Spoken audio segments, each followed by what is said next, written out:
বাংলাদেশের রাজনীতিতে এখন নতুন করে প্রতিযোগিতা শুরু হয়েছে। একটা প্রতিযোগিতা হচ্ছে বর্তমান ক্ষমতাসীন দল বিএনপি প্রতিযোগিতা শুরু করেছে। আরেকটা প্রতিযোগিতা হচ্ছে তারা তাদের জায়গা থেকে নতুন করে রাজনীতি নামক রাজনীতি না করে অভিনয় করার প্রতিযোগিতা শুরু করেছে।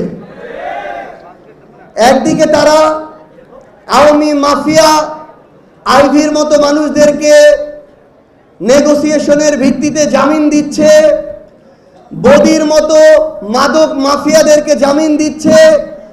আরেকদিকে তারা লোক দেখানো সচিবালয় থেকে ওসমানী মিলনায়তন পর্যন্ত হেঁটে হেঁটে যাচ্ছে।